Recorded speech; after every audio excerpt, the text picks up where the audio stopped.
그럴 수도 있고 저럴 수도 있는 거야. 네, 너무 또 그렇게 저한테 뜨셔가지고 알겠습니다. 살짝 무서웠습니다. 그 악취 굉장히 독특한 소재인데 배우님께 이 신화를 받으셨을 때 좀 어떤 느낌이셨는지.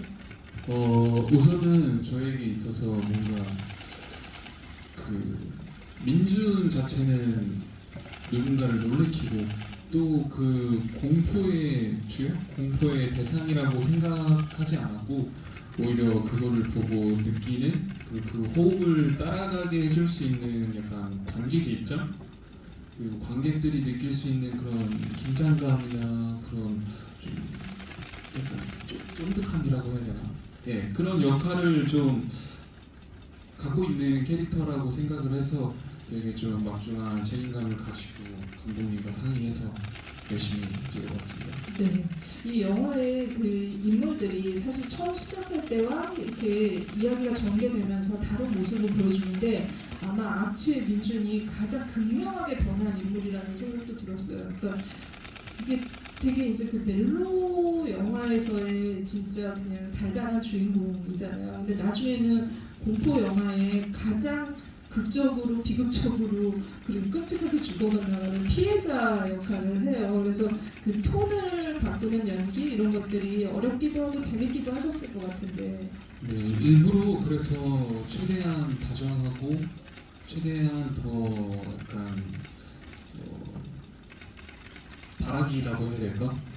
정말 다이 바라기라고 할 정도로 굉장히 헌신적인 남자친구 모먼트를 갖다가 네. 막상 정말 본인이 코가 석자가 됐을 때, 정말 본인이 죽을 위기에 처했을 때는 그때도 그 사랑이 어떻게 표현되냐에 있어서 어쨌든 인간의 본능, 인간의 본성은 좀 그런 악함도 있지 않을까라는 것을 좀 살리고자 해서 감독님과 그 초반부와 후반부의 민준이 다이를 대하는 눈빛과 태도와 말투 이런 부분들을 최대한 상반되게 표현하려고 준비했습니다. 네, 이 영화가 굉장히 이제 그 클리셰적인 부분도 갖고 있으면서 또 이렇게 새로운 지점도 보여주는데 보통은 그 귀신의 집에 들어가는 피해자 역할을 여성이 하거든요. 그런데 이 작품은 좀 전복적인 지점들이 보였고 그 부분에 있어서 변화를 배우님께서 잘 표현해줬다는 생각이 듭니다.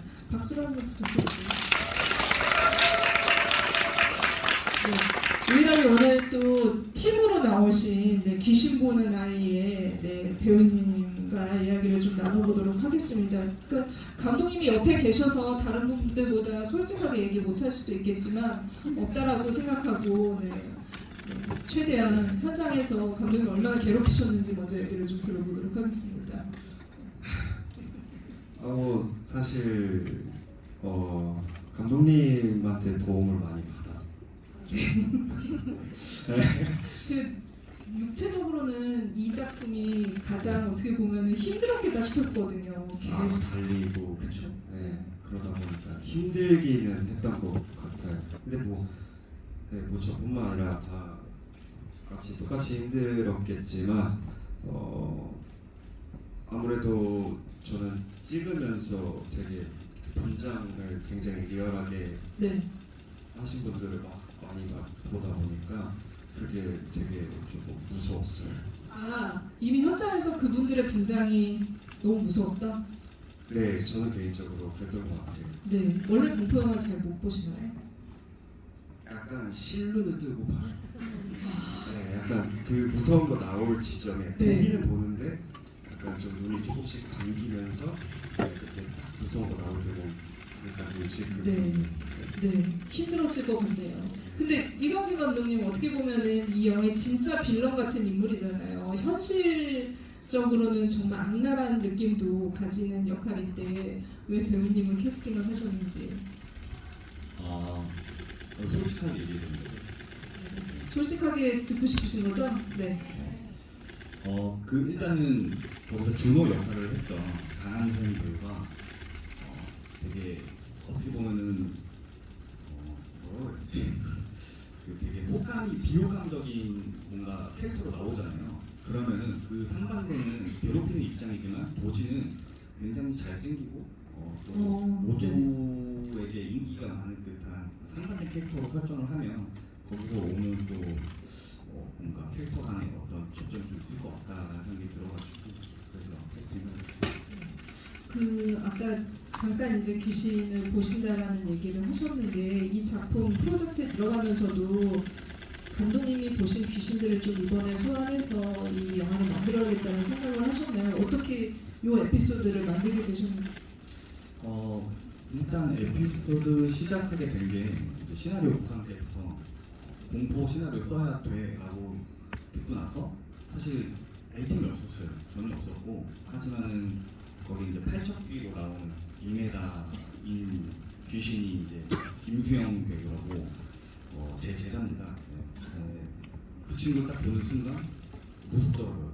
그냥 2m에서 오는 그 뭔가 공포스러움이 있더라고요. 그래서 그냥 사람인데도 이렇게 무서운데 이 친구가 귀신이면 더 무섭겠네? 뭐 시작했던 것 같아요. 그걸로 해서 이야기가 갑자기 구상이 되고 살을 보태서 나오게 귀신 보는 아이입니다.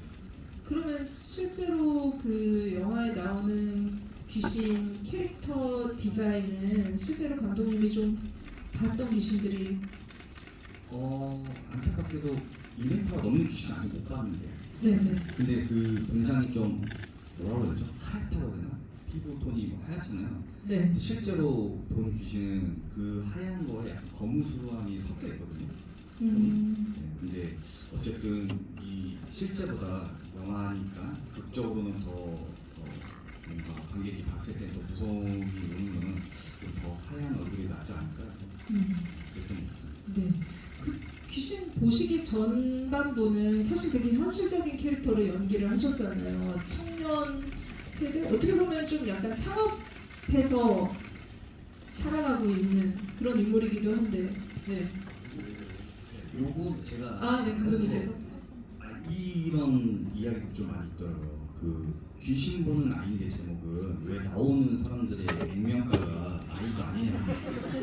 그 차라리 교복을 입히지 그랬냐. 왜 다 청년이냐. 네. 뭔 소리냐. 그래서 영화를 너무 대충 찍었다고 이런 얘기했는데 그거에 대해서 약간 이 자리를 빌어가지고 제가 좀 반박을 하자면 네.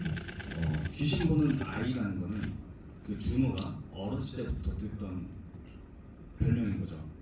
네. 근데 그 아이가 어렸을 때 제 귀신 보는 아이래 이런 얘기 들었는데 그 아이가 성장했다고 해서 이제는 어른이 됐으니까 귀신 보는 어른이래 라고는 하지 않잖아요. 걔는 계속 귀신 보는 아이가 별명인 거죠. 그런 설정을 가지고 있고요. 그래서 이들의 나이대는 20대 초반으로 생각을 했던 거고 그리고 뭐 빌딩 이름이 도진 빌딩이에요. 네. 도진 빌딩 그러니까 건물주의 아들인 거죠. 아들인 거고 그 아이가 어렸을 때부터 저 빌딩에는 귀신이 있어 이런 얘기 하고 다니니까 공실이 생기는 거죠. 사람들이 자꾸 귀신 나온다면서요 하고 입주를 안 하니까 아버지가 그걸 고민하고 있으니까 아들인 입장으로서 내가 이걸 해결해야겠다. 그래서 준호를 괴롭히게 되는 그런 설정을 갖고 있습니다. 그래서 창업이랑 조금 관련하고요. 아버지 돈 받아 쓰는 아이. 그래서 아직 이제 정신적으로는 성장하지 못한 아이. 네. 좀 도진 캐릭터 좀 감독님 이 전사를 좀 듣긴 했는데 어떻게 좀 분석을 하셨고 어떤 모습 보여주고 싶으셨는지 배우님께서는. 일단은 생각이 났던 단어는 약간 강약 약간이었던 것 같아요. 되게 강한 사람한테 약해지고, 네, 약한 사람한테 강하고, 도지는 약간 그런 좀 가벼우면서도, 네. 근데 사실 어떻게 보면은 조금 되게 나약하거든요. 네, 그 나약함을 되게 화로 푸는 친구고, 네, 그래서 좀 안타까운 마음으로 되게 많이 상상하면서 연기했던 것 같아요. 네. 그 실제로 마지막에 귀신에 둘러싸여 있을 때는 구도적으로도 굉장히 우리가 많이 못 봤던 어떤 공포 장면의 연출이기도 하고 그 안에서 실눈 뜨고 볼 정도로 무서운 거 무서워하시는 배우님은 좀 힘들기도 하셨을 것 같은데 그 장면 촬영하실 때 어떠셨는지? 이게 뭐 저 역시 사람이다 보니까 계속 보니까 또 적응은 조금씩 되는데 사실 무섭기는 진짜 무섭더라고요. 옆에서 위에서 왼쪽 오른쪽 뒤에 막 다 계실 때 무서운데 예, 지금도 상상하면 좀 무섭습니다. 그 키큰 네, 2m. 사진도 있거든요. 지금 아직까지 너무 진짜 리얼해서 예, 사진도 갖고 있는데 예, 영화 보고 보니까 또 되게 그때 찍었을 때 생각도 많이 나더라고요. 이번 작품 보실 때는 제대로 눈 다 뜨고 보셨어요? 다른 에피소드는? 이번에는 다 뜨고 봤습니다. 근데 네. 몇 개 못 봤던 것 같아요. 아 진짜? 무서워서. 네, 앞으로 더 잘 보시라고 박수 한번. 네. 네, 그 전에 살던 사람도 네, 감독님께 이야기를 좀 들어보도록 할게요.